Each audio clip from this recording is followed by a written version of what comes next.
जी। Doctor Shivali Awasthi ji. Radhe Radhe. Radhe Radhe महाराज जी। महाराज जी, हम पति पत्नी भारतीय नौसेना में डॉक्टर हैं महाराज जी। महाराज जी, सब अच्छे से कार्य कर रहे हैं महाराज जी। महाराज जी, एक पूछना चाह रहे हैं कि हर बार गर्भ जब आता है तो गर्भपात हो जाता है महाराज जी, ठहर नहीं पाता, तो महाराज जी पूर्व जन्म के प्रारब्ध हैं या कोई कहता है भगवान की इच्छा है महाराज जी? नहीं, भगवान की इच्छा से पूरी सृष्टि रची गई है, केवल एक गर्भ की नहीं बात है। भगवान ने एक ही इच्छा केवल की है, एको हम बहुश्यामा, मैं एक बहुत रूपों में हो जाऊं। इसके बाद हमारी इच्छा लागू हो गई, वही हमारा पतन कराती है, वही हमें सुख देती है, वही हमें दुख देती है। अच्छे कर्म वाली इच्छा सुख देती है, बुरे कर्म वाली इच्छा दुख देती है। ये पूर्व का विधान है। जैसे मान लो आपका तो गर्भ स्रवित हो जाता है, गर्भ टिकता नहीं है, लेकिन गंगा मैया का तो गर्भ से प्रकट हुए बालकों को गंगा में फेंक देना पूर्व विधान। जानती हैं कि ये अष्टवसु हैं, इनमें सबको हमें मुक्त करना है, तो जहां प्रकट होते तो गंगा में फेंक देती जाके। आठवें वसु जो भीष्म जी के रूप में विराजमान है, उस समय महाराज शांतनु ने कहा तू कौन है? ऐसी मां तो मैंने सृष्टि में नहीं देखी जो अपने नवजात शिशु को जल की धारा में फेंक दे। तो उन्होंने कहा हमने कहा था आप प्रश्न मत करना, लेकिन आपने प्रश्न किया तो मैं देवी गंगा हूं। कांप गए कि पत्नी के रूप में मां भगवती गंगा देवी, बस वो अब नहीं टिकूंगी, और अंतर्ध्यान हो गई पुत्र को लेकर। वही पुत्र महारथी अतिरथियों के वीरों के वीर भीष्म पितामह जी हुए। तो हम ये कहते हैं कि जैसे जिन जीवों को केवल आपके गर्भ में आने का लिखा हुआ है, लेकिन आगे जीवन लीला नहीं, तो गर्भ में आकर ही वो शांत हो जाएंगे, वो गर्भ स्रवित हो जाएगा, वो जन्म नहीं ले पाएंगे। तो अब जिन जीवों को लिखा जन्म लेते ही मर जाना, वो जन्म लेते ही मर जाते। जिनका लिखा है थोड़ा सा बाल, तो आप देखो हर तरह की आयु में मृत्यु हो रही। तो ये सब लिखा हुआ है, हमारे पूर्व कर्मों के अनुसार सब कुछ विधान है। जो जीव जितने मिनट का आएगा, जितने सेकंड का आएगा, उतने मिनट सेकंड टिक पाएगा। इसका नाम मृत्यु लोक है। तो इसमें हमें भगवान की आराधना करनी चाहिए और अपने पूर्व प्रारब्ध को नष्ट करके नए भाग्य की रचना करनी चाहिए। भगवान की आराधना से, भगवान के सुमिरन से, नाम जप से हम बहुत बड़े बड़े पापों को नष्ट कर सकते हैं, और पाप नष्ट हो गए तो गर्भ रह जाएगा। एक परिवार 18-20 साल उनको ब्याह किए हो गए और संतान नहीं होती थी, लेकिन उन्होंने छोड़ा नहीं। दंडवती परिक्रमा लगाना, सत्संग में आना, भजन करना, वो लगे रहे। तो 2 बच्चे एक साथ प्रकट हुए। भगवान करतुम अकर्तुम अन्यथा करतुम है। वो कोई साल नहीं जाता जिस साल वृंदावन की दंडवती परिक्रमा नहीं लगाते, खूब भजन करते साल। अब पाप नष्ट हो गए तो 2 पुत्र एक साथ प्रकट हुए, परिवार चलाने वाले हो गए। 18 साल बाद ब्याह के। तो हमें लगता है कि अगर हम भजन करें तो भगवान कृपा कर सकते हैं। वो कृपा कर दे, गर्भ रह जाए, बालक हो जाए, वंश चल जाए, उन्हीं की कृपा से है। तो खूब नाम जप करें, भगवत आराधना करें। गुरुदीप जी कनाडा से। राधे राधे। राधे राधे महाराज जी। महाराज जी, पिछले कुछ महीनों से आपका सत्संग और एकांतिक वार्तालाप बार बार सुनने के बाद मांस मदिरा इत्यादि का सेवन बिल्कुल छोड़ दिया। आपकी कृपा से राधा नाम जप करने का धन्यवाद प्रयास कर आपको, रहा हूं। धन्यवाद। मैंने अपने मन से आपको अपना गुरु भी मान लिया, जीवन क्रिया को उसी अनुसार चलाने का कोशिश भी कर रहा हूं जैसे आप कहते हैं। महाराज जी, मैं इस आत्मा को अब दोबारा पुनः जन्म नहीं लेने देना चाहता महाराज। इसके लिए भजन चाहिए। हर समय राधा राधा राधा राधा, उठते बैठते चलते फिरते खाते पीते, क्योंकि कभी भी शरीर छूट सकता है।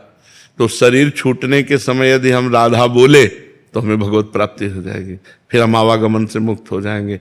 जैसे अजामिल ने अपने बेटे के निमित्त से बुलाया नारायण, तो वो अंतिम समय था। नारायण पुकारते ही भगवान के पार्षद आ गए, यमदूतों की फांसी काट दी, उसका मंगल हो गया। तो हम हर समय नाम जप करें। पता नहीं कब हमारा शरीर पूरा हो जाए, अपने को पता तो है नहीं ना। चलते फिरते उठते बैठते कभी भी शरीर जा सकता है। ऐसा नहीं है कि हम 10 वर्ष और जिएंगे, हो सकता है जिए 10 मिनट, आखिरी हमारा चल रहा हो, क्या पता चले कब कहाँ घटना घट जाए। ये तो एकदम बिजली का कनेक्शन जैसा है, कट गया वो। तो इसलिए हर समय हमें नाम जप करते रहना चाहिए। नाम जप से ही हमें भगवत प्राप्ति हो जाएगी। गुरु भगवान कनाडा से यहाँ तक आप ले आए, और अब अपना साथ कभी मत छोड़ना। खूब, मेरे साथ ही खूब। रखना जी, खूब नाम जप करना, बस गंदे आचरण अब मत होने पावे। हाँ बिल्कुल। मुकेश साहू जी। श्री हरिवंश गुरुदेव। गुरुदेव भगवान, पूज्य कई संतों ने के श्रीमुख से सुना है कि 24 घंटे नाम संकीर्तन करने से कलयुग में आज भी भगवत प्राप्ति हो जाएगी।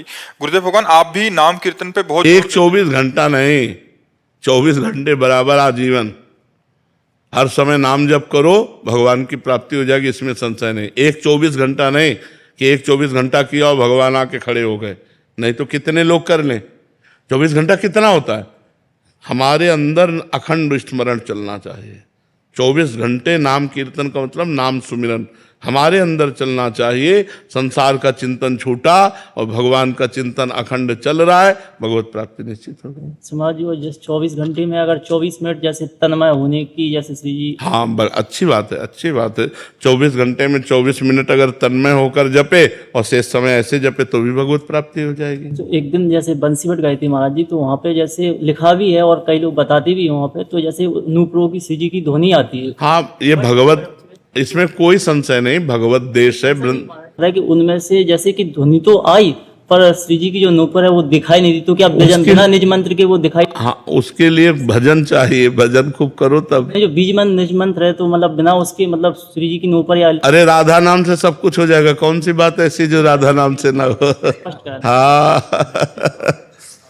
ब्रह्मानंद जोशी जी। राधे राधे महाराज जी। महाराज जी, मैं नाम जप करने का अभ्यास कर रहा हूँ, उससे मेरे को बहुत शांति मिल रही है, पर परिस्थितियां बहुत ज्यादा प्रतिकूलता हो जाती है, तो ऐसा लगता है कि कहीं नाम छूट ना जाए महाराज जी। हाँ, चिंता मत करो, चिंतन बढ़ाते रहो। अनन्यस चिंतयन्तो माम ये जनाः परिपासते तेषाम नित्याभियुक्ता नाम योगक्षेमम वहाम्यहम्। भगवान कह रहे हैं मैं योगक्षेम का वाहन, जिसका योगक्षेम भगवान वाहन करते हैं उसको कोई विपत्ति परास्त नहीं कर सकती। इसलिए प्रसन्न रहो और नाम जप करो और हर दुख को सहने की कोशिश करो, तो उससे पाप नष्ट हो जाएंगे, आप भगवत प्राप्ति के योग्य हो जाएंगे। यम ही न व्यथयन्ते ते पुरुषम पुरुषर्षभ सम दुखा सुखाधीरम सोमृतत्वाय कल्पते। जो आए हुए कष्ट से व्यथित नहीं होता, सह जाता है और भगवान का नाम स्मरण करता रहता है, सुख दुख में समान भाव रखता है, वो अमृत पद का अधिकारी होता है, वो भगवान को प्राप्त हो जाता है। मुकेश अग्रवाल जी। श्री हरिवंश गुरु जी। श्री हरिवंश महाराज जी। महाराज जी, मैं आपका एकांतिक वार्तालाप एवं सत्संग लगभग 2 वर्ष से सुन रहा हूँ, जिससे जीवन में काफी बदलाव आया है। गुरुदेव, प्रारंभ में श्री जी के नाम जप में काफी रुचि थी, काफी अच्छा भी लगता था, अब धीरे धीरे महाराज जी उतार चढ़ाव सा क्यों लग रहा है? हाँ, ऐसा होता है गुणों के चक्र के कारण। 3 गुण होते हैं, सतोगुण, रजोगुण, तमोगुण। तो जब तमोगुण आएगा तो निद्रा, आलस्य, प्रमादोत्थम, तत्तामस मुदाहृतम। निद्रा है, आलस्य है, कोई पुरानी दुश्मनी की बात आके क्रोध होना, द्वेष होना, ऐसे चलता है। और जब रजोगुण आता है तो मकान, भोग, यश, कीर्ति, ये सब चिंतन चल। और जब सतोगुण आता है तो भगवान प्यारे लगने लगते हैं, नाम जप करना, कथा सुनना, दान करना, ये सब अच्छा लगने लगता है। तो ये गुणों का चक्र चलता है। कबहू तो थोरो भजन, कबहू होत विशाल, मन को धीरज छुटे नहीं, गाहे न दूजी चाल। कभी थोड़ा भजन होता है, कभी बहुत होता है, लेकिन हमको चाहिए कि धैर्य न छोड़ें, हम गलत मार्ग में न चलें, गाहे न दूजी चाल। अगर मन अभी भजन में नहीं लग रहा, आप शांत एकदम जबरदस्ती मन को रोके हुए हैं, तो थोड़ी देर में लग जाएगा, गुण हट जाएगा, रजोगुण, फिर भजन में मन लग जाएगा। जाप तो करता हूँ गुरु जी। हाँ, बस जाप करते रहो, इसी से हो जाएगा। हाँ, उतार चढ़ाव तो सबके जीवन में आता रहता है, आपके ही नहीं, सबके जीवन। कभी बहुत भजन होता है, कभी भजन थोड़ा होता है, कभी लगता है बिल्कुल नहीं हो रहा है, लेकिन हमको धैर्य नहीं छोड़ना, हमें चलना है, अपने मार्ग में चलना है, तो हम आगे जीत जाएंगे।